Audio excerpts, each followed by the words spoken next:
네, 다 같이 성경을 들고 일어서시기 바랍니다. 봉독해드릴 하나님의 말씀은 에베소서 6장 4절 말씀 한 말씀 봉독해드리겠습니다. 이것은 하나님의 말씀입니다.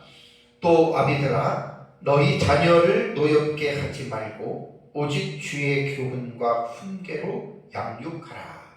아멘. 네, 앉으시기 바랍니다. 에베소서 6장 1절에서 3절의 말씀은 자녀들에게 교훈한 내용으로서 자녀들은 주 안에서 부모에게 순종하고 아버지와 어머니를 공경하라는 그러한 내용의 말씀입니다. 2주 전에 제가 자녀들이 주 안에서 부모에게 순종하고 공경해야 함에 대해서 말씀을 드렸고, 지난주에는 이제 또 6장 1절에서 3절의 말씀을 가지고 5계명에서 교훈하는 부모는 육신의 부모만 해당되는 것이 아니라 육신의 부모와 같은 다른 존재들이 있다고 하는 이 사실에 대해서 지난주에는 제가 2시간 동안 이제 말씀을 드렸습니다. 그 근거가 이제 물론 성경에 있지만 성경 안에는 이제 깊은 내면의 의미를 성경을 깊이 안 보시는 분들은 읽을 수가 없습니다. 그냥 육신의 부모만 생각할 뿐이죠. 그래서 이제 칼빈의 기독교 강요와 하이델베르기의 요리문답과 그다음에 소요리 문답, 그다음에 웨스트민스터 신앙 고백서 등과 같은 이러한 기독교에 대한 귀한 교리서들을 보면은 5계명에서 말하는 부모는 육신의 부모만 말하는 것이 아니다라고 명확하게 밝히고 있습니다. 그리고 육신의 부모만이 아닌, 그렇다면 육신의 부모와 같은 존재들은 누구냐? 종교적으로는 교회를 말을 하고 소요리 문답에 나옵니다. 그 다음에 국가적으로 볼 때에 이제 신분과 위치가 높은 자, 그러니까 교회의 리더십들과 국가의 모든 리더십들이 이제 육신의 부모와 같은 존재들이라고 분명하게 말을 하고 있습니다. 그래서 우리는 5계명에서와 에베소서 6장 1절과 3절에 기록된 부모라는 대상에서 육신의 부모뿐 아닌 교회와 국가의 지도자들에게도 하나님께서 가정의 부모에게 공적인 권위를 주신 것과 같이 그들에게도 하나님께서 동일한 권위를 주셨다는 사실을 여러분 잊어서는 안 됩니다. 그래서 칼빈은 기독교 강요에서 말하기를 군왕들과 귀족들과 그 밖에 각종 높은 사람들을 이제 하나님께서 부모와 맞먹는 권위를 하나님이 그들에게 부여하셨다라고 이렇게 말을 하고 있습니다. 그래서 우리는 이 사실을 인정해야 되고, 이제 5계명의 진정한 의미는 자녀들이 가정에서 부모에게만 순종하고 공경하는 것이 아니라 교회와 국가의 모든 지도자들에게도 육신의 부모와 같이 그들에게도 순종하고 그들을 존경하는 삶을 살아가라고 교훈한 것이라고 하는 사실을 여러분 기억을 하셔야 됩니다. 이번 시간에는 이제 가정의 준칙의 마지막 텍스트에 해당이 되는 부분인데요. 이제 에베소 6장 4절의 한 말씀에 대해서 이제 기록을 했습니다. 매우 짧죠. 그런데 이제 본절의 말씀은 아비들이 자녀를 어떻게 양육해야 되는지에 대한 부분에 대해서 이제 교훈하고 있습니다. 4절을 다시 보시면, 또 아비들아, 너희 자녀를 노엽게 하지 말고 오직 주의 교훈과 훈계로 양육하라라고 이렇게 말을 했습니다. 이 짧은 한 구절에 아비들이 자녀에 대한 모든 것을 교훈하고 있는 것은 아니죠. 전에 말씀드린 바와 같이 에베소서의 가정 준칙의 본문은 가정에 대한 모든 내용을 말하고 있지 않습니다. 중요한 핵심적인 원리들에 대해서만 교훈하고 있다라고 하는 사실을 여러분들이 기억해야 됩니다. 그래서 이제 6장 4절에 아비들이 자녀에 대한 윤리적인 지침은 크게 두 가지죠. 부정적인 면과 긍정적인 면에 대해서 이제 교훈을 하고 있습니다. 부정적인 면은 아비들은 자녀를 노엽게 하지 말아라 라고 하는 말씀이고요. 긍정적인 교훈은 오직 주의 교훈과 훈계로 양육하라 라고 이렇게 말을 했습니다. 이제 이번 시간과 오후 예배 시간에는 이제 그 부정적인 면에서 아비들은 자녀를 노엽게 하지 말아라라고 하는 이 주제를 가지고 오전과 오후 예배에 살펴보고, 또 이제 긍정적인 내용은 이제 다음 주에 또 2시간에 걸쳐서 제가 말씀을 전하려고 합니다. 그럼 이번 주에는 이제 아비들은 자녀들을 노엽게 하지 말아라라고 하는 이 말씀을 가지고 먼저 이 시간 말씀을 전하겠습니다. 오늘 본문에 아비드라라고 하는 이 말은요, 파테레스라고 하는 이 단어는 아버지를 뜻하는 파테르에서 온 혹격 복수입니다. 그러니까 아비드라라고 혹격으로 이제 지칭을 했습니다. 1절과 2절에서는 6장 1절과 2절에서는 부모 혹은 아버지와 어머니가 함께 언급이 되었는데, 4절에서는 파테르라고 하는 아버지만을 언급하고 있습니다. 그럼 왜 어머니를 빼고 아버지만 언급했을까요? 그럼 어머니는 상관이 없다라는 말입니까? 이 이유는 이제 이렇게 생각하면 됩니다. 아버지는 가정의 가장이고 가장으로서의 가정을 책임지고 있는 자이기 때문에 아마 바울은 6장 4절에서 아비들만 아마 지칭했을 가능성이 있는 것으로 봅니다. 그렇다고 해서 본절의 의미를 가정에서 아버지만으로는 보아서는 안 됩니다. 넓은 의미로 볼 때에는 이제 부모인 어머니도 포함이 되고요. 그 다음에 조부모와 살고 있는 가정에는 조부모도 해당이 됩니다. 그러니까 부모의 위치에 있는 사람들이 이제 이 말씀에 해당이 되는 것으로 여러분 우리는 받아들여야 됩니다. 그리고 이제 더 넓게 본다면 5계명에 말씀하고 있는 부모가 육신의 부모뿐 아니라 육신의 부모와 같은 다른 존재가 있다고 말씀드렸습니다. 교회의 지도자들과 국가의 지도자들도 여기서 포함이 됩니다. 그러니까 교회에서도 위에 있는 지도자들이 또 아래에 있는 성도들, 국가에 있는 지도자들이 백성들을 노엽게 하지 말아라라고 하는 이런 식으로도 확장된 의미로 우리는 본문을 읽어야 됩니다. 그 다음에 이제 이 아버지에 대해서 이제 교훈하고 있는 이 본문에서 목적어가 되는 대상이 자녀입니다. 자녀. 그래서 자녀를이라고 말을 했습니다. 이 테크나라고 하는 이 단어는 원형이 테크논입니다. 이 테크논의 목적격 중성 복수가 됩니다. 그러니까 부모에게 있어서 자녀는 어떤 존재일까요? 제가 가정의 준칙의 본문을 설명할 때 아마 첫 시간에 했던 것으로 말씀드리는데, 시편 127편 3절을 보면 보라, 자식들은 여호와의 기업이요 태의 열매는 그의 상급이로다라는 말이 있습니다. 여기 보면 기업이라고 하는 히브리어 나할라라고 하는 이 단어는 상속 재산 혹은 유산 혹은 물려받은 것 혹은 소유를 의미합니다. 그러니까 어떤 가정이든지 간에 부모가 자식을 낳았다면 그 자식은 하나님께서 그 부모들에게 상속 재산으로 물려주신 하나님의 소유다. 이 하나님이 우리에게 말씀하는 것입니다.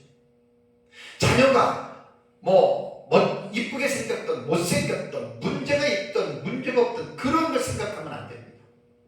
결혼을 통해서 자녀를 낳았다면 그 새로운 생명을 허락하신 분이 하나님이시기 때문에 자녀가 잘생기고 못생기고 그런 걸 떠나서, 그런 유무를 떠나서 자식은 하나님께서 그 부모에게 주신 유산이다. 꼭 기억하셔야 됩니다. 그 다음에 상급이라고 그랬잖아요. 이 사카르라고 하는 이 히브리어 단어도 임금, 보수, 상급, 보상, 상금이라는 뜻입니다. 그러니까 자식은 무엇이냐? 태의 열매는 뭐냐? 부모에게 있어서는 대가예요, 보수예요, 상급이에요, 상급. 이게 하나님께서 자식에 대한, 자녀에 대한 하나님께서 주시는 의미라는 거예요. 그러니까 모든 부모들은 결혼해서 자식이 있다면 그 자식은 하나님께서 내게 유산으로 주신 것이고 또 우리 부모들에게 있어서는 상급이다라고 하는 이 사실을 깨닫고 자녀로 인하여 불평하지 마시고 원망하지 마시고 자녀가 속썩인다고 해서 불평하지 마시고 본질적으로 볼 때는 그 자녀를 하나님께서 우리 부모들에게 주신 유산이고 상급이다라고 하는 이 중심을 잃지 마시고 자녀를 보시기 바랍니다. 다음에 이제 본전에서 부모는 그러면 하나님이 주신 그 유업인 상급인 자녀를 어떻게 해야 되느냐, 여기서 부정적인 명령이 나옵니다. 노엽게 하지 말아라. 여기 보면은 메파로르 기제테라고 하는 이 헬라어 단어는 이제 메라고 하는 부정어, 하지 말아라라고 하는 부정어와 함께 사용된 파로르 기조라고 하는 뜻입니다. 이 파로르 기조라고 하는 이 단어는 뭐냐면 동사는 화나게 하고 성나게 하고 경로시키다라고 하는 뜻입니다. 그러니까 부정어 메가 붙었고 이것은 명령형으로 기록이 되어졌기 때문에 아비들은, 부모들은, 교회의 지도자들은 혹은 국가의 지도자들은 아래에 있는 하급자, 그렇다고 해서 뭐 종적으로 해가지고 그렇게 말하는 게 아닙니다. 위치상으로 볼 때 화나게 하거나 성나게 하거나 그들을 경로시키지 말아라라고 하는 뜻입니다. 바울 당시에 로마 사회에서는 가정의 가장은 가족 구성원들에 대해서 절대적인 권세를 휘둘렸다라고 학자들은 말을 하고 있습니다. 만약에 자녀 가운데서 선천적인 장애를 가지고 태어난 자녀는 로마 제국 시대에서는 죽일 수도 있었고 또 원치 않는 딸을 버리기도 하고 노예로 팔 수 있었다라고 합니다. 그리고 성인이 된 자기 아들이 부모의 말을 듣지 않으면 때리기도 하고 옥에 가두는 것은 물론 심지어는 아버지가 자식 아들을 죽일 수 있기까지 했다라고 합니다. 그러니까 이러한 그 당시의 로마 사회에서 자녀들은 부모로부터, 특히 아버지로부터 인격적인 대우를 받기가 어려웠고 부모의 거친 대우로 인해서 아마 자식들은 상당히 감정이 상하고 화가 났을 것입니다. 그러니까 이러한 사회적인 분위기에 젖어 있던 이제 그리스도인의 부모들이 아무래도 세상을 닮게 돼 있잖아요. 로마 제국의 고관들을 보니까 막 아들, 딸을 막 함부로 하고 아까 말씀드린 대로 막 죽이기도 하고 감옥에도 갇히고 이렇게 하니까 그리스도인들의 부모들도 예수를 믿었지만 그 사회적인 분위기에 영향을 받지 않을 수가 없죠. 그러니까 자기 자식이 잘못하면 이제 가장의 그 가부장적인 그런 어떤 절대적인 권위를 가지고 아마 자녀들에게 그러한 권력을 휘둘렀을 것이라고 생각이 됩니다. 그런데 그러한 사회적 분위기에서 이게 지금 아비들이 자녀들을 노엽게 하지 말아라, 화나게 하지 말아라고 하는 이 말씀은 사실 받아들이기가 쉽지 않았을 것입니다. 에베소서 5장 22절부터 6장 4절에서 교훈하는 제가 가정 준칙의 본문은 이 세상에서의 가정과 분명히 이 기독교의 가정은 다릅니다. 제가 5장 22절부터 지금까지 13시간 지금 설교를 하고 있거든요.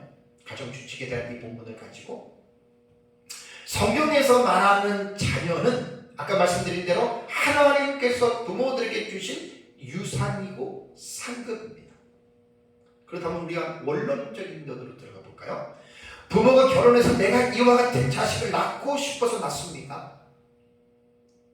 아니죠. 물론 결혼하면 당연히 임신해서 자식을 낳지만 모든 부부들이 그런 것이 아닙니다. 평생 아이를 낳지 못하는 사람들도 있고 아이를 가지려고 그렇게 애를 써도 안 되는 경우들이 얼마나 많습니까? 그런데 결혼해서 자녀를 낳았다면 부모가 낳은 것으로 생각하면 안 됩니다. 그 생명을 누가 주셨느냐? 하나님이 주셨습니다. 이게 기독교적인 윤리관입니다. 그러니까 하나님께서 우리가 결혼해서 낳았다 하더라도 하나님께서 이 자녀들을 하나님이 주셨다. 그렇다면 여기서 중요한 거 하나 깨달아야 됩니다. 내가 낳았다고 내 자식은 내 자식이 아닙니다. 그 자식을 주신 원주인이 하나님입니다. 원주인이 하나님이기 때문에 자식의 소유에 대한 주권을 말을 하라고 한다면 부모는 절대로 자식의 주인이 될 수 없습니다. 자녀를 주신 하나님이 주인이십니다. 그럼 하나님이 왜 부모들에게 자녀를 맡겼을까요? 주인으로서 그 부모에게 그 자식을 맡겼기 때문에 사실 부모는 주인이 아니라 자녀에 대한 청직이라고 하는 이 사실을 꼭 명심해야 됩니다. 다음 주에 제가 한번 청직에 대한 이 부분을 설교를 하려고 합니다. 그 자식단 내 자식이라고 그냥 어떤 부분은 그 로마 제국 하에 자녀를 때리고 감옥에 가두고 죽기까지 하는 것은 뭐냐면 그 자식을 누가 주셨는지를 그들이 몰라서 그래요. 우리는 그렇게 생각하면 안 됩니다. 자녀가 부모의 소유라면 부모 마음대로 해도 괜찮지만 자녀는 하나님의 소유이기 때문에 부모의 기분과 뜻대로 자녀를 대하면 안 됩니다. 자녀를 맡겨주신 하나님의 뜻을 따라서 그분의 매뉴얼대로 자녀를 길러야 됩니다. 이것이 그리스도인의 부모가 해야 할 가장 중요한 일이라고 하는 말입니다. 에베소서 6장 4절에서는 부모들이 자녀를 화나게 해서는 안 된다고 말을 하고 있습니다. 아무리 어린 자녀라도 그 자녀는 하나님의 형상대로 하나님이 한 인격체로서 그 자녀를 지었기 때문에 자녀를 어린 자녀라도 고귀한 존재로 대해야 됩니다. 그렇기 때문에 어린 자녀라도 그 인격이 있고 감정이 있기 때문에 부모는 자녀들의 그 인격과 감정을 존중하고 특별히 감정을 상하게 해서 그 자녀들을 화나게 하는 일을 하지 말아라 라고 본문이 우리에게 교훈하고 있습니다. 비록 부모가 자녀를 돌보고 양육하는 일을 한다고 해서 부모의 권위를 남용해서 아이들에게 지나친 것을 요구하고 훈육을 핑계로 자녀를 화나게 할 때가 많습니다. 저도 우리 아이들이 셋이 다섯이 성인이 됐고 참 과거를 제가 돌이켜보면 저도 이 부모의 권위를 남용해서 아이들을 참 얼마나 화나게 했는지 몰라요. 제가 설교를 준비하면서도 참 과거를 돌이켜보면 부끄럽기도 하고 우리 아이들이 셋이 다 장성을 했습니다. 둘은 시집 가고 하나는 이제 올 7월에 장가를 가는데 참 정말 아이들을 볼 때 미안하고 또 부족한 부모 아버지 입장에서 너무 제가 미안한 것이 너무나 많습니다. 한 가지 위로를 얻는 것은 완전한 부모는 세상에 존재하지 않습니다. 모든 부모들은 절대로 자녀들을 화나게 하지 않을 수 없습니다.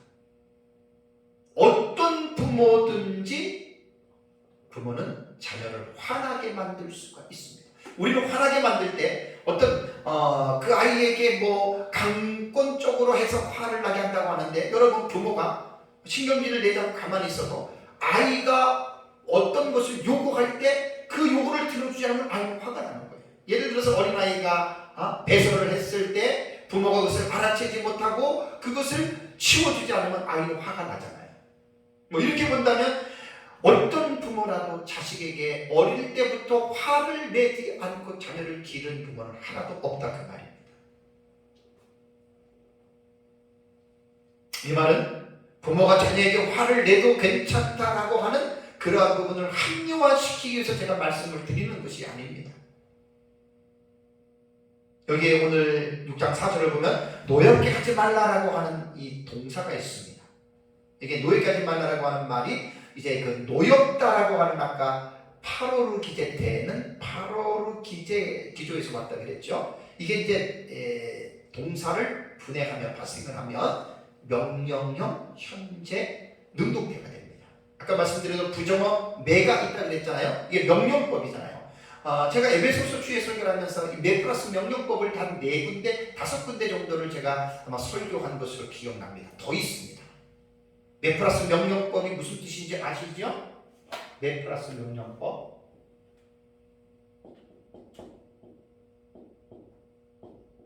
이거는 헬라어 원문을 볼 때 되게 여러분 이것은 중요합니다.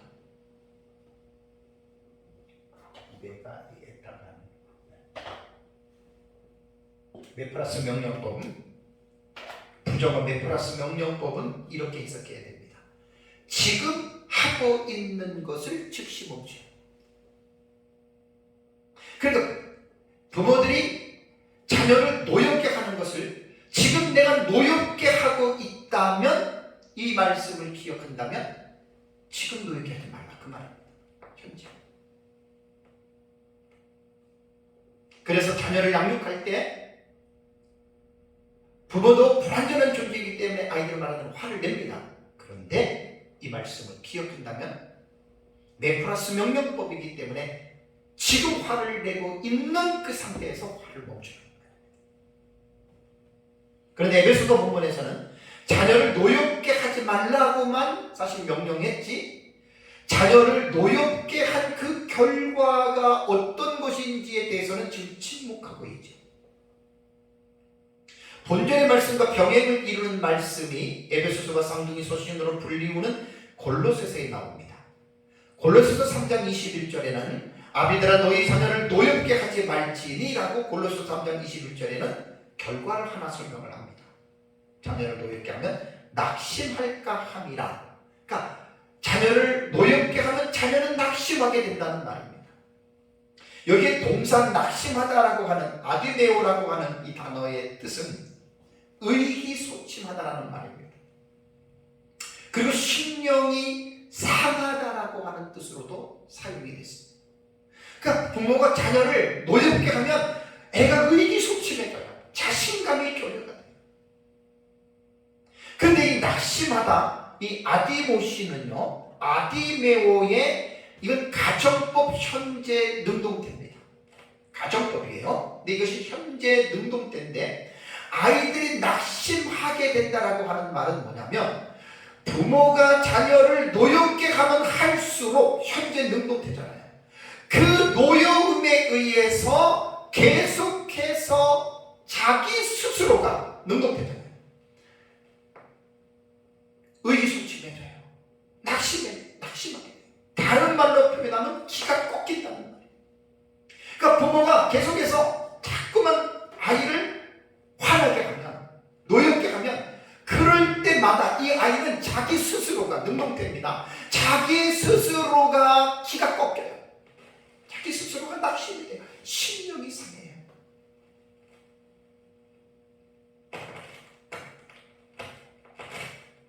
부모가 어린 자녀에게 계속해서 화나게 했다면 그 자녀는 어릴 때부터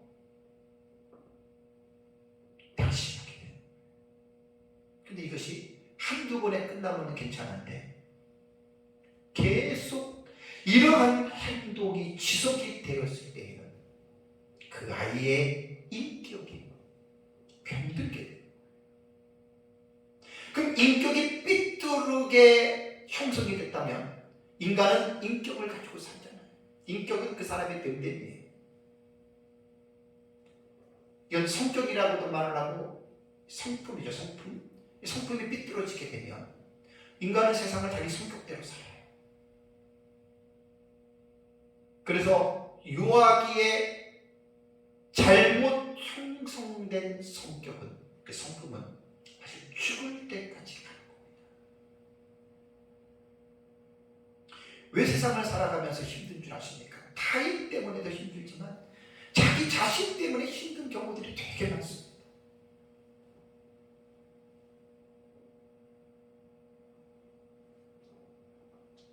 에베소서 본문에서는 자녀 교육에 대한 모든 노하우를 말하고 있지 않습니다. 원리와 원칙에 대해서만 말을 하고 있죠. 그래서 6장 4절에서 자녀를 노엽게 하면 그 결과가 어떻게 나타나는지에 대해서 함구하고 있기 때문에 사실 오늘 설교는 그 결과에 대한 부분을 오전에 뒤에 부분하고 오후에 이 부분을 제가 지금 설교를 하려고 해요.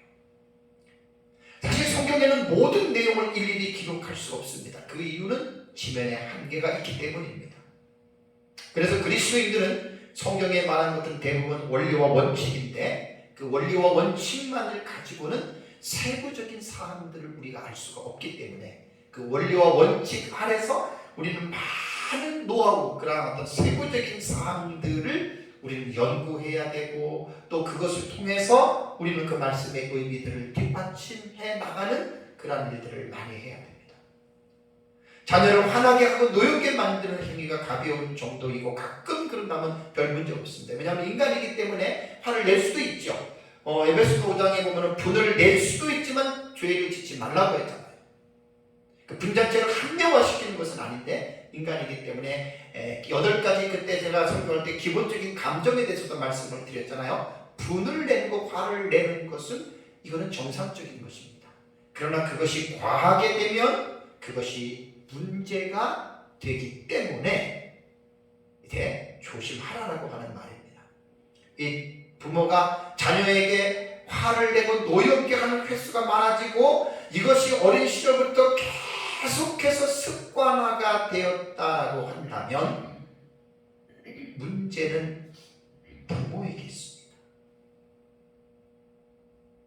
그 왜 그렇게 저 부모는 왜 아이들에게 화를 내고 왜 아이들에게 매일 노엽게 할까?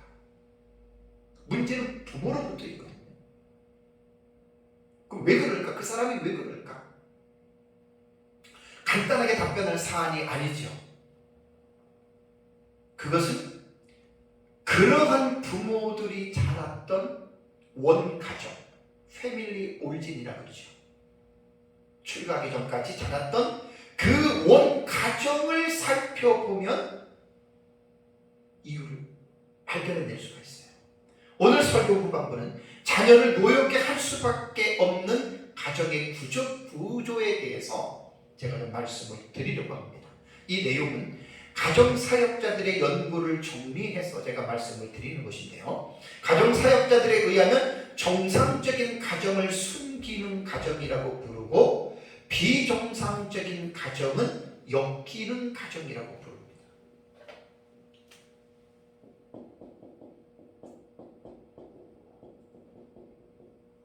이거는 가정을 이해하는데 올바른 많은 좋은 지식이 됩니다. 숨기는 가정이라고 하는 이 말은 뭐냐? 이것은 펑셔널 패밀리라고 그러죠. 기능적인 가정. 숨기는 가정은 하나님께서 창조하신 가정의 목적을 이루고 정상적인 기능을 하는 아주 건강한 가정을 숨기는 가정이라고 해요. 그러니까 이 숨기는 가정은 융통 가정 내에 융통성이 있고 이제 진실한 상호작용이 이루어지고 이제 가족들 간의 의사소통이 원활하게 이루어지고 그 다음에 가족들이 경험했던 그 경험들이 개방되고 함께 공유하고 아주 분화가 잘 되고 위계 질서가 명확한 가정을 숨기는 가정이라고 말을 합니다.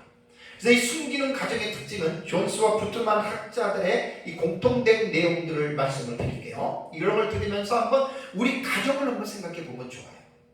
우리 가정은 이랬었나?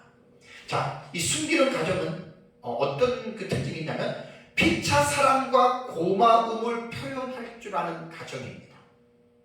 서로 지지하고 서로 용납하고 그들이 가지고 있는 소망과 꿈, 그다음에 두려움도 나누고 어떤 친밀감이 있는, 여러분 이게 정말 순기능의 가장 좋은 가정이에요. 두 번째는 가족 안에 명확하게 설정된 세계관들이 있습니다. 종교적으로 말한다면 공통된 종교, 우리 기독교는 함께 하나님을 믿고 그 다음에 또 이 가정 안에서는 이 세상을 살아가면서 사회적으로 윤리와 도덕을 가르치면서 올곧은 삶을 살아가도록 가르치는, 여러분 이게 숨기는 가정입니다. 어떤 가정을 보면 아버지가 아들에게 도둑질을 시키는 그런 가정들도 간혹 텔레비 뉴스 보면 간혹 나오잖아요. 그러니까 그 엮이는 가정이에요. 그 다음에 이 숨기는 가정은 정확한 의사를 전달합니다. 비밀이 없습니다. 적극적인 상대방의 말하는 경청과 자유로운 의사 표현을 하는 가정이기 때문에 아주 건강한 가정이죠. 나중에 엮이는 가정에 보면 문제가 뭐냐면 대화가 없어요.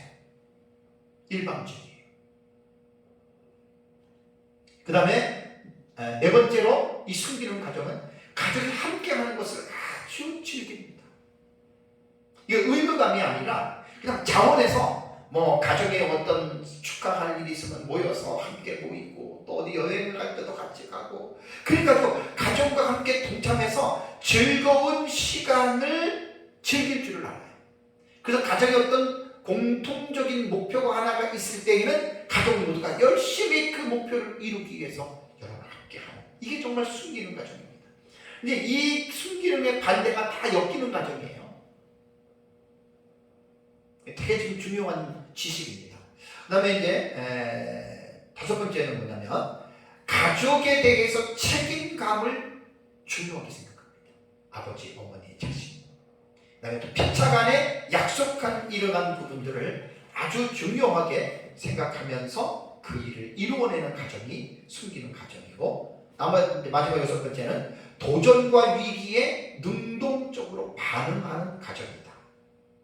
그러니까 현실을 부정하거나 왜곡하지 않고 건강한 가정은 개인적, 집단적 자원을 활용해서 건강한 대처 전략을 개발해서 어떠한 일이 있더라도 능동적으로 그 일을 잘 대처해가는 가정이 이것이 바로 순기능 가정입니다. 두 번째는 순기능 가정의 반대말이 뭐냐면 역기능 가정입니다. 역기능 가정.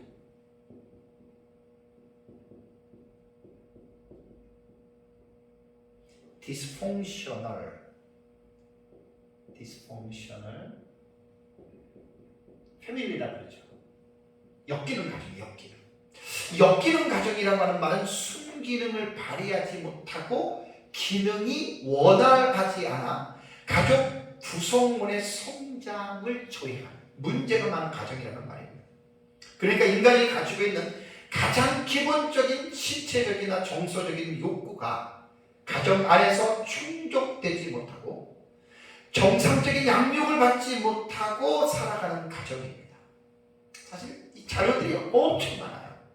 시간상 제가 다 설명할 수가 없고 그냥 중요한 부분들만 말씀을 드리는 겁니다. 그런데 이 정상적인 양육을 받지 못하는 그런 역기능적인 가정이죠. 이 역기능 가정에서 자란 아이들은 중요한 것은 뭐냐면 건강한 인격을 갖추기가 어렵다는 겁니다. 이 가정 안에 역기능이 심할수록 자녀는 심각한 인격 장애를 갖게 돼요. 그래서 이 역기능 가정에서 자라난 아이들을 가정사역자들은 뭐라고 부르냐면 성인 아이라고 부릅니다. 성인 아이. 성인 아이는 아돌트 children이라고 합니다.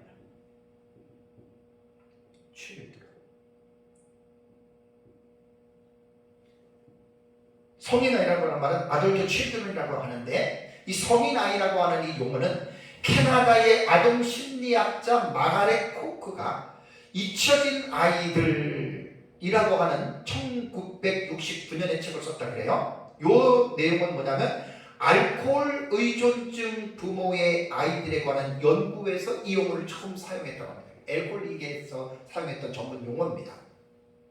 그렇게 시작이 돼서 아돌트 칠드런이라고 성인 아이라고 용어를 썼는데 이 알코올 의존증에 있는 부모 밑에서 자란 성인 아이가 된 사람을 일컫는 이 말이 현재는 그 의미가 확장이 돼서 어린아이와 같은 심리 상태에서 벗어나지 못하고 부모나 어른에게 기대어 자립하지 않는 성인들을 가리키는 용어로도 이 용어가 확장이 돼서 폭넓게 사용이 되고 있습니다. 그래서 이니셜이 A씨라고 부릅니다. 가정사역자들. A씨 그러면 저 사람은 성인 아이야. 아돌트 칠드런이야. 이렇게 말합니다.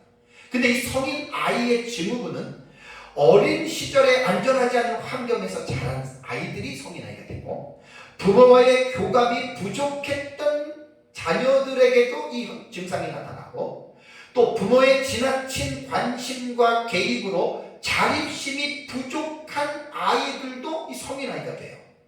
부모가 지나치게 모든 것들을 다 해준 그런 아이들 있죠. 그러니까 이들은 주로 사회생활이나 인간관계에 많은 어려움을 느끼면서 삽니다.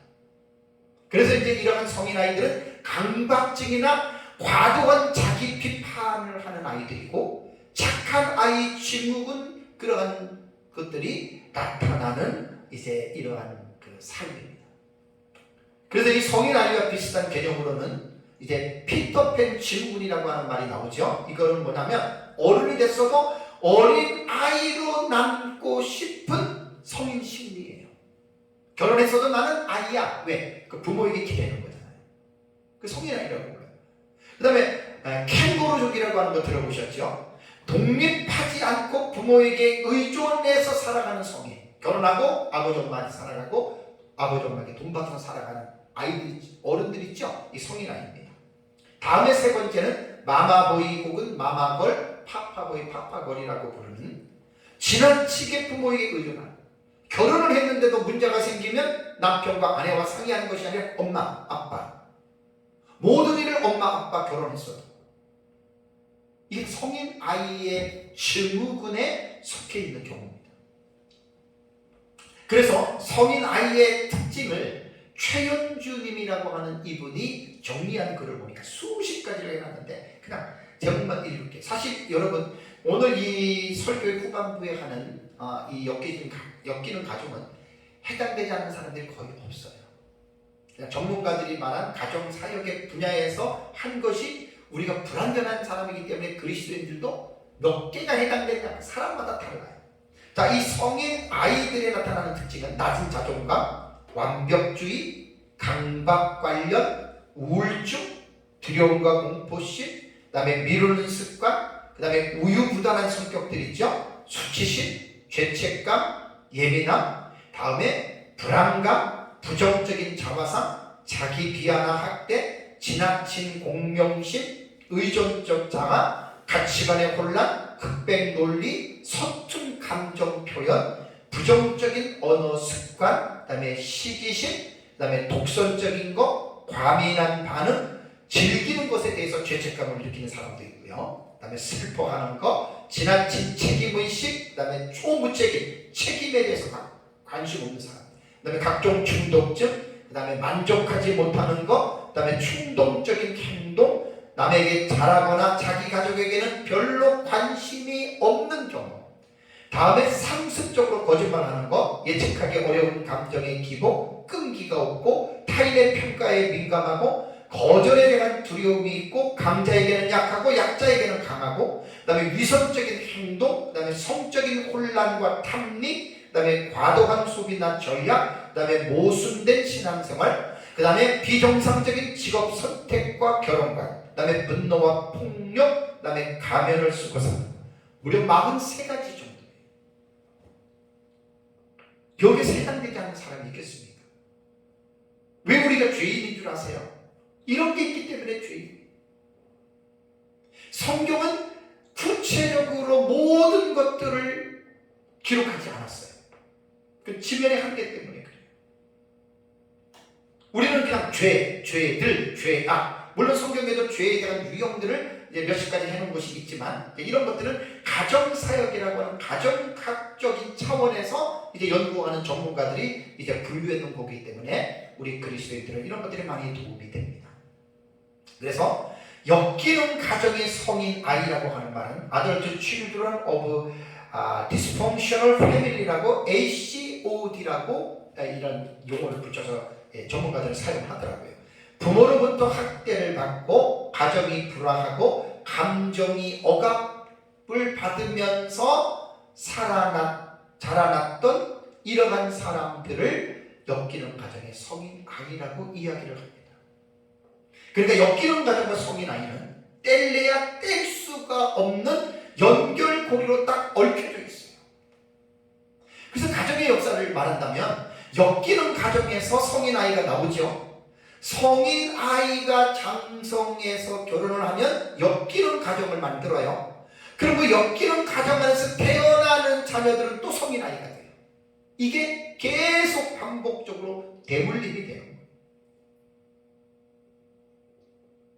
그래서 문제의 가정에서 가장 중요하게 나타나는 특징이 여러 가지가 있지만 제일 나타나는 특징이 뭐냐면 대화가 단절된 가정입니다. 대화가 안 되는 가정입니다. 저는 사실 옛날에 제 아내랑 23, 4년 전에 심리학, 정신의학, 가정사유 조금 공부를 하면서 상당히 제 자신의 문제점들을 되게 많이 발견했습니다. 그때 아이들이 이제 초등학교 다닐 때였기 때문에 그 이전에는 제가 저도 막 무지해서 그냥 완전 저도 엮이는 과정에서 자랐지. 아버지 초등학교 5학년 때 돌아가시고 아버지도 술 많이 드셨고 그러니까 저도 엮이는 가정에서 자랐고 그러다 보니까 저도 모르게 이제 이러한 많은 문제점들을 안고 있었어요. 그래서 이제 심리학이나 가정사회를 공부를 하면서 많이 이제 인식이 됐고 자각이 돼서 그러니까 이제 그때는 아이들이 초등학교 3, 4학년 정도니까 5, 6학년 됐으니까 이 어린 시절을 저도 모르게 그냥 나도 그런 지식이 없어서 아이들에게 많은 아픔들을 주었던 부모입니다. 저도 아버지입니다. 아내에게도 마찬가지고. 그러고 나서 이제 이렇게 나름대로 가정사회 공부를 하면서 가정의 행복을 위해서 많이 노력을 했고 제 아내와 또 우리 아이들과 그래서 사실 많이 좋은 부분들을 많이 우리가 학습을 해서 좋은 부분들을 많이 우리도 경험을 했습니다. 그럼에도 불구하고 불완전하기 때문에 절대 우리 가족도 완전한 가족이 아니고 많은 문제점들을 안고 있는 가족입니다. 제 아내가 지난주에 어떤 가정에 관심이 있는 그런 사람들의 그 유튜브를 보고 제가 옆에 딱 들으면서 내가 이제 설교의 그 내용을 조금 가져온 게 뭐냐면 가정마다 문제 있는 가정은 대화가 안 되는 가정입니다. 대화는 자신의 생각을 상대방에게 알리는 거죠. 그럼 상대방이 그 상대의 마음을 읽고 또 거기에 대해서 반응하는 게 자기 생각을 상대방에게 말하는 거예요. 그래서 대화의 부족이라고 하는 말은 뭐냐면 부부간에 대화가 없어요. 그냥 혼자서 상상을 통해서 배우자를 생각하고 이해합니다. 혼자서 소설을 많이 써요. 본인은 마음은 그건 아닌데 혼자서 잘못된 어떤 그런 추측을 통해서 상대방을 오해해서 그다음에 싸우잖아요. 그럼 싸우다 보면은 부부 싸움에서 말이 나오잖아요. 당신 그래 지금. 내가 언제 그래? 참 저도 이런 부분들을 많이 겪었습니다. 그러니까 이 엮이는 과정에서 가장 나타나는 제일 중요한 특징이 뭐냐면 대화가 없어요. 부부간에 대화가 없고 그러다 보니까 이제 골이 깊어지고 특히 부모와 자녀 가운데 대화가 살아있는 가정이 정말 좋은 가정입니다. 대부분 자녀들이 부모에게 말 안 하잖아요. 부모도 말 안 하고 자녀도 말 안 하고 이게 엮이는 가정에서 나타나는 아주 가장 중요한 특징입니다. 그러니까 대화는 한 사람이 일방적으로 말하는 것이 아니라 서로의 말을 들어주는 것인데 가정이 행복해지기 위해서는 끊어진 대화를 살려야 됩니다. 나이가 들었어도 부부간에 계속 대화하고 자녀와 계속해서 대화해야 됩니다. 부모와 자녀에게 자녀가 부모에게 계속해서 대화를 해야 됩니다. 근데 이게 결코 쉽지 않습니다. 대화 안 하는 가정에서 대화하라 그래보세요. 한 말 없다 그러죠? 그게 가장 큰 문제예요. 오늘 본문으로 다시 돌아가서 말씀을 드리겠습니다. 에베소서 6장 4절에 아비들에게 자녀를 노엽게 하지 말라고 지금 명령했잖아요. 그런데 에베소서 본문에서는 부모가 자녀를 노엽게 하면 그 결과가 어떠한지에 대해서는 침묵했습니다. 골로새서 3장 21절에서 아이가 낙심한다라고 하는 것 하나만 사실 말씀에 놓았습니다. 기가 꺾이고 마음이 상하. 그러면 부모가 자녀를 계속해서 노엽게 만듦으로 말미암아 낙심했는데 그 낙심하는 것으로 과연 끝날까요? 아이가 낙심한 것으로 그냥 그것으로 모든 것들이 그냥 애프터가 없을까요? 아닙니다.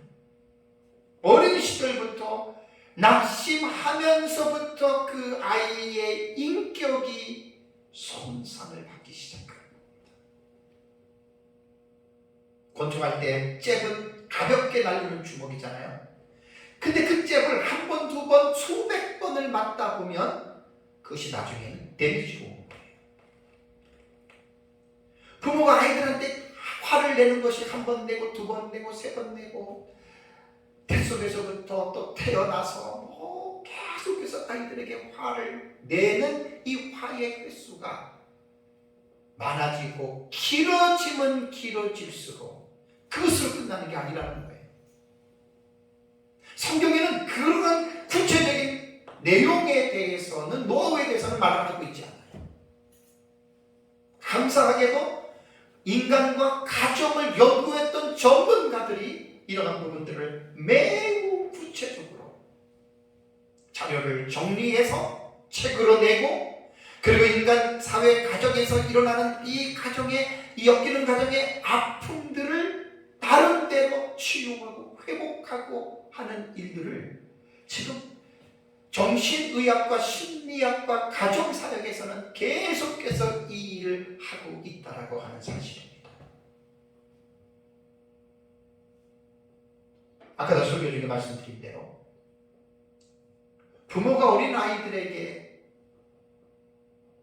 노엽게 하고 화를 내는 일을 자꾸만 하게 되면 어린 시절에 아직 성품이나 인격이 형성되지 않았잖아요. 그 형성되어지는 아주 중요한 시기에 손상을 받는 거예요. 인격이 손상을 받는 거예요. 특히 성품 같은 것들은 평생 죽을 때까지 가는 건데, 어린 시절에 잘못된 그 상처가 죽을 때까지 예수를 믿어도 영향을 미치는 거예요. 그래서 제가 오후 예배 시간에는 어쩔 수 없이 불안전, 그리스도인들인 우리도 어쩔 수 없는 인간의 불완전한 그러한 요인을 갖고 있는 또 사람들이고, 구원을 받았어도, 그리고 우리가 자녀들에게 가정에서 모든 일을 퍼펙트하게 할 수는 없습니다. 그러나 우리끼리 서로 잘못된 어떤 그런 일들로 인해서 서로가 가정 안에서 상처를 입고 피해를 입는 거예요. 그래서 아이들 같은 경우에는 어린 시절에 인격이 성장해가는 과정에 인격의 치명적인 손상을 입게 되고, 그것이 이제 인격 장애가 되는 거예요. Personality Disorder라고 그러죠. 인격 장애가 돼요. 그 인격 장애는 장애가 클수록 깊을수록 그 사람은 새 사회에서의 생활을 적응을 못합니다. 우리 사회에서 문제를 일으키는 사람들 100%가 다 인격 장애로 인해서 그 사회에서 그 무시무시한 일들을, 사건들을 좀 저지르고 있지 않습니까? 그 오후 예배 시간에는 제가 DSM이라고 미국 정신의학과에서 만든 정신의학 편람이라고 하는 그 기준들이 있어요. 거기에서 제가 인격장애 10가지를 가지고 가정 안에서부터 이렇게 에베소 6장 4절에 부모로부터 화나게 함을 당한, 수동적이죠. 부모로부터 당했으니까 아이들은 어릴 때 뭣도 모르고 그렇게 자란 거예요. 근데 커가지고 성인이 돼서 이 사회생활을 하려고 하다 보니까 정상적인 생활이 안 되는 거예요. 근데 교회는 이 부분에 대해서 이유와 원인을 밝혀주지 않고 무조건 죄 때문에 그래, 죄 때문에 그래, 기도하면 돼, 이렇게만 말을 하는데, 그래서 우리는 정신의학자나 심리학자나 가정사역자들의 도움을 받아야 되는 거예요. 오후에는 좀 더 자세하게 내가 이 부분을 말씀을 드리려고 그래요. 하나님의 일반 은총의 영역 속에서 하나님께서는 정신의학자들을 통해서, 가정사역자들을 통해서 엮이는 가정에서 자라난 성인 아이들이 왜 이 세상을 살아가는데 어려워하고 힘들어하고 왜 많은 문제를 일으키면서 살아가야 지는지에 대해서 그들이 그 부분들을 전문적으로 연구해놨다는 말이에요. 이게 노하우거든요. 노하우. 성경은 이런 노하우를 자세하게 기록할 수가 없는 거예요. 원리와 원칙을 기록을 해놨다는 거예요. 그래서 설교자들은 이러한 노하우를 깊이 있게 폭넓게 연구해서 성도들에게 가르쳐야 됩니다. 오늘날 교회 안에 목회자들도 마찬가지고 신학자들도 마찬가지고 성도들도 마찬가지고 예수를 믿고 구원받은 사람들이 얼마나 교회 안에서 사회에서 힘들게 살아가는 줄 아십니까? 이 힘들게 살아간다는 하는 말이 뭐냐면 인격적인 장애 때문에 그래요. 아까도 말씀드린 대로 온전한 사람 한 사람도 없습니다. 온전한 가정, 온전한 사람 하나도 없습니다. 모두가 우리는 이 세상에 죄인으로 태어났고 죄에 대한 결과와 죄에 대한 영향력으로 말미암아 사역자, 목사부터 시작해서 성도들 모두가 우리 안에는 일그러진 형상들이, 인격들이 우리 안에 있기 때문에 저는 목사로서 목회할 때 나의 인격적인 그 모난 부분이 목회 현장에 나타나서 성도들과 대치하게 돼요. 또 성도들도 마찬가지로 자기들이 가지고 있는 어린 시절 형성된 인격적인 장애 때문에 성도들끼리도 불화하게 되고 교회가 싸우게 되고 쪼개지는 건 아닙니까? 이게 따지고 보면 원인과 이유는 인간의 모든 것들은 가정에서부터 시작이 되잖아요. 원가족, 패밀리 오리진, 원가정에서부터 시작돼요.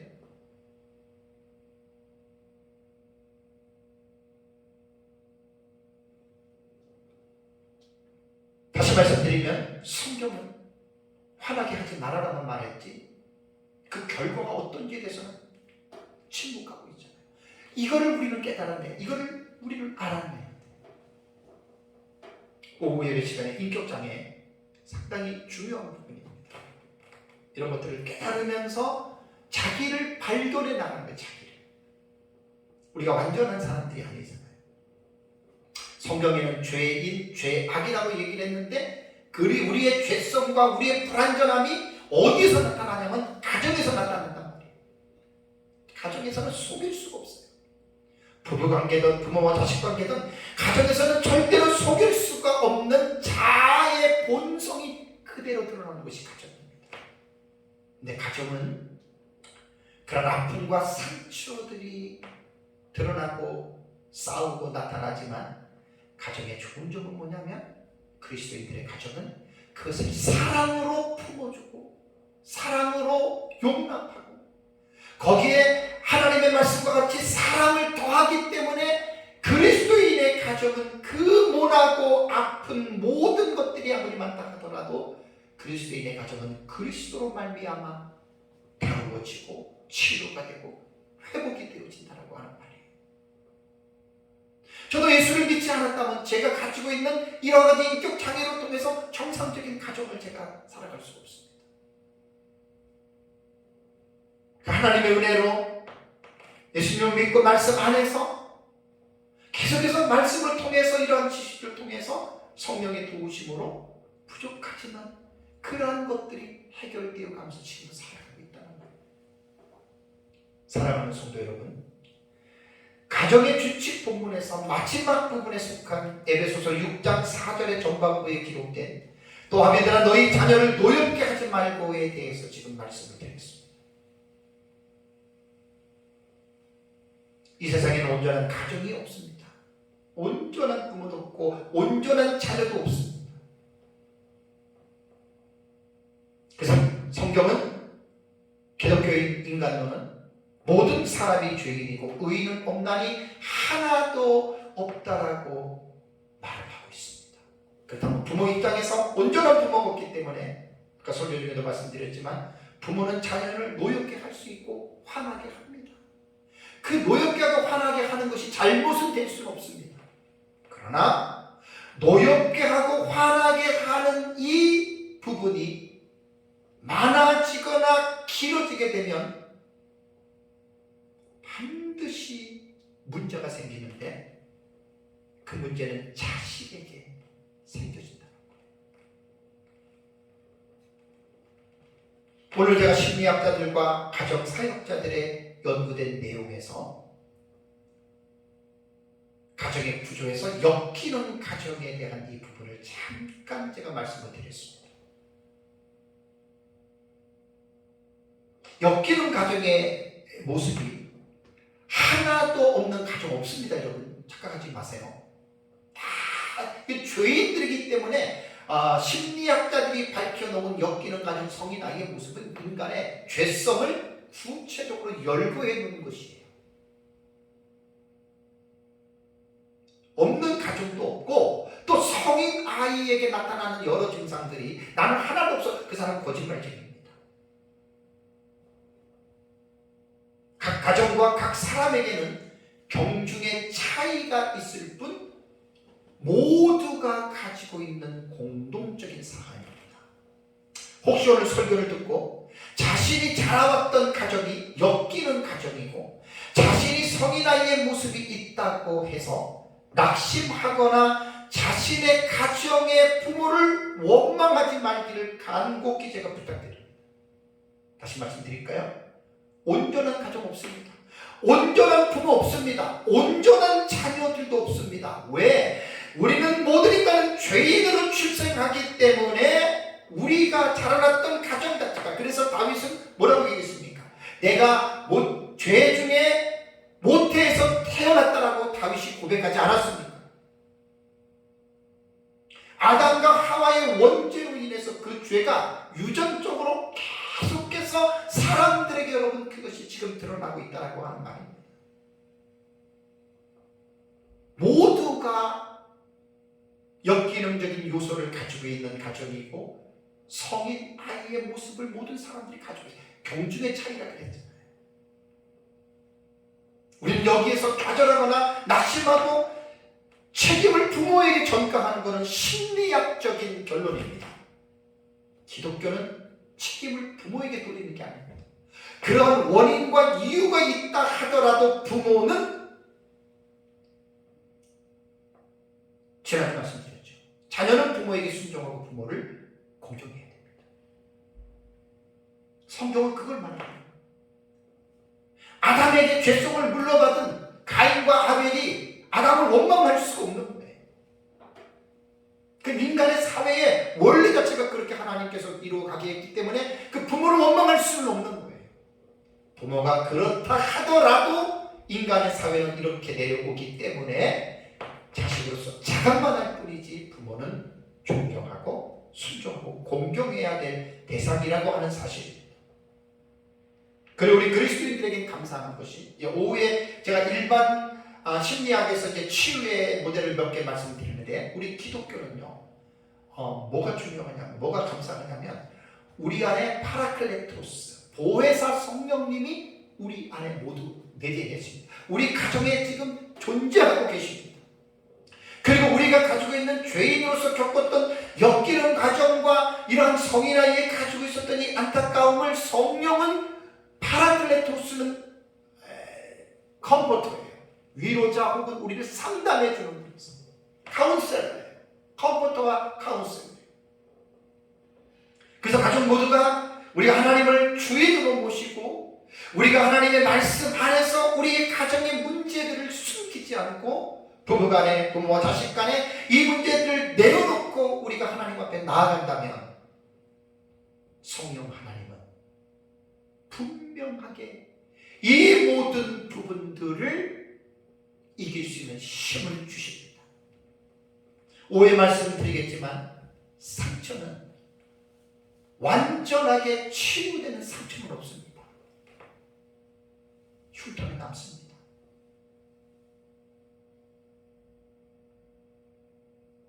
치유 사역을 하시는 분들은 치유되지 않는 상처는 없다라고 말을 하는데 그건 틀린 말입니다. 인간의 죄성은 절대로 이 세상에서 죽기까지 없어지지 않습니다. 죄와 죄의 영향력 이거를 정확하게 그리스도인들이 이해해야 됩니다. 그래서 우리 시중에서 하는 내적 치유 같은 경우 조심해야 됩니다. 완전한 내적 치유 없습니다. 너무 일반적인 내적 치유에 빠지면 그 위험합니다. 그런데 빠지면 안 됩니다. 그러니까 우리는 오후에 제 설교를 잘 들어보시면 알겠지만 하나님의 말씀과 성령의 도우심으로 그 우리 안에 일어나는 부정적인 감정과 영향력을 누를 뿐입니다. 여러분 꼭 기억하시기 바랍니다. 다시 한번 간곡히 제가 부탁을 드리면 자신의 원가적인 부모에 대해서 절대로 원망하면 안 됩니다. 제가 심리학을 공부할 때는 원망의 대상자가 딱 정해져 있습니다. 부모입니다. 우리 아빠 엄마 때문에 내가 이렇게 됐어. 기독교 그걸 말하는 게 아닙니다. 이유와 원인자가 되기는 해도 그거는 불가항력적입니다. 어쩔 수 없는 일. 우리 기독교적인 사고를 해야 됩니다. 자신의 문제가 부모 때문이라 하더라도 그것은 죄악된 세상에서 어쩔 수 없는 상황이라고 하는 것 꼭 기억하셔야 됩니다. 순기능과 역기능은 정도의 차이입니다. 그러니까 될 수 있는 대로 역기능의 모습에서 순기능으로 자꾸만 방향을 되돌립니다. 이게 신앙생활로 충분히 가능합니다. 그래서 이러한 지식을 듣고 이러한 말씀을 듣다 보면 이제 우리가 이러한 부분에 있어서 분명하게 역기능에서 순기능으로 돌아올 수 있는 이러한 일이 되어질 수 있기 때문에 우리는 그리스도 안에서 감사하는 마음을 가져야 됩니다. 그래서 오늘 에베소 6장 4절에 아비들은 자녀를 노엽게 하지 말고 이것이 네포라스 명령법이기 때문에 지금 하고 있다면 멈추시기 바랍니다. 그래서 이러한 부모로서의 그 부분을 잘 감당해 나가시기를 주님의 이름으로 축복합니다. 다 같이 기도하겠습니다.